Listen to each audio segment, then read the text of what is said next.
And welcome. I'm Bill English, the publisher here at Bible and Business. Thank you for joining me again today.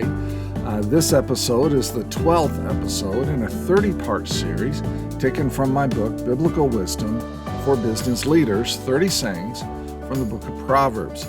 And today's topic is about taking joy in succession, not succession of our business. And that's right. I know that's where a lot of people's kind of minds are going to go when it comes to this video. Because succession planning for family businesses and succession in general is a very important topic for business. But no, this lesson will focus on succession of our faith to the next generation. It comes from Proverbs 23, verses 15 and 16. But before we get started, I'd like to just ask you to head over to BibleandBusiness.com and check out my website, listen to some of the other podcasts, and read the articles. And especially pick up on my Friday 5 segments that I've restarted again, where every Friday I put out 5 things during the past week that I thought were interesting and noteworthy. And I just make a note of them and comment on them. You might be interested in reading about the Friday 5 at Bible and Business. So let's go ahead and get started. Proverbs 23, verses 15 and 16. My son, if your heart is wise, then my heart will be glad indeed. My inmost being will rejoice when your lips speak what is right.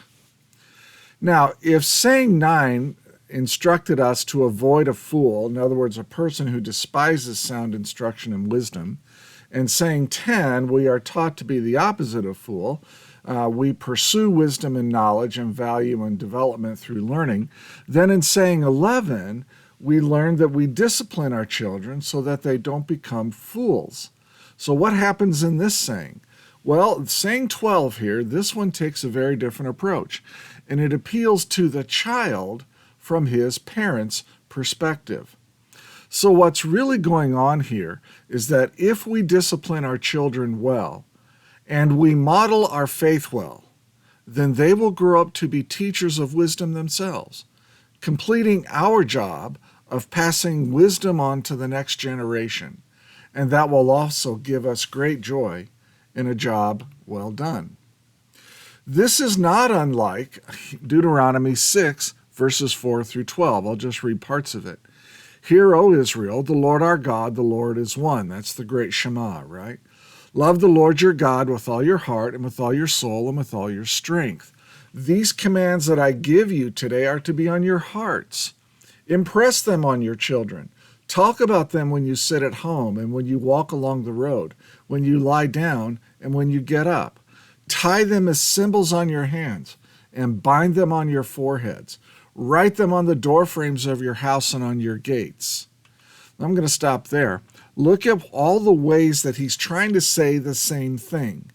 What Moses is really trying to say here is bake into every aspect of your life the teaching of God's word and the living out of God's wisdom in a healthy daily way. Because if you do that, if you and I do that, our kids are going to see this, they're going to see that it works, and they're also going to see that it's genuine, and they are much more apt to accept our faith when they are adults and follow it themselves. So we pass on God's wisdom by discussing his commands with our children and living them out in every facet of life.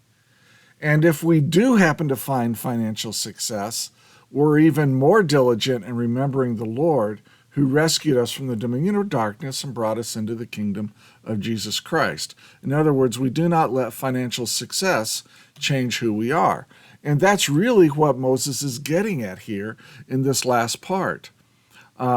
When God brings you into the land that he swore to your fathers, a land flowing with milk and honey, large cities, and you build these fine houses filled with all kinds of good things, then what does he say?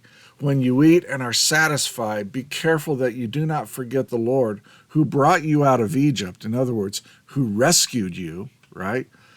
And he brought you out of the land of slavery. In other words, he took you from slavery and put you into freedom. And so even if we become financially successful, we need to be even more diligent in remembering the Lord and even more diligent in passing on God's wisdom by discussing His commands and living them out in a healthy way in front of our children and in front of our grandchildren. So what the sage is telling us with this saying is that succession of our faith is a stewardship issue that should be finished well before we die. So in business, right, as Christian business leader, our legacy is far greater than the wealth that we generate. The most significant legacy we're going to have in life is not the wealth that we create, but who we are as people. So conduct ourselves well in business, bake into our lives godly wisdom, and then we will leave a strong legacy behind us, and then we will have great joy, because the next generation will have picked up the mantle of teaching and living out godly wisdom, and we will see them do it, and we will be very, very full by the time God calls us home.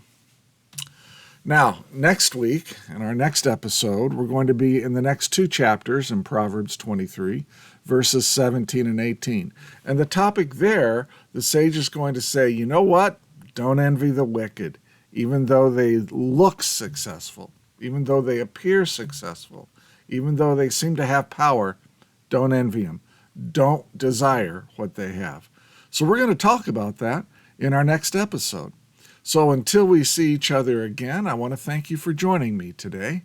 I'm Bill English, the publisher here at Bible and Business. And by the way, if you'd like to talk with me, just send me a quick email, bill@bibleandbusiness.com. I'll be sure to respond. Give me, 24, 48 hours to respond. And I'll be sure to respond, and perhaps we can hop on the phone and talk about whatever problems you have in business or maybe some ideas you have about starting a new business. I've been paying it forward now for a number of months with various folks, and I'm happy to do that with you as well. So send me an email, bill@bibleandbusiness, and I look forward to hearing from you. So until we see each other again, thank you for joining me today. I hope you go out and make it a great day. Take care.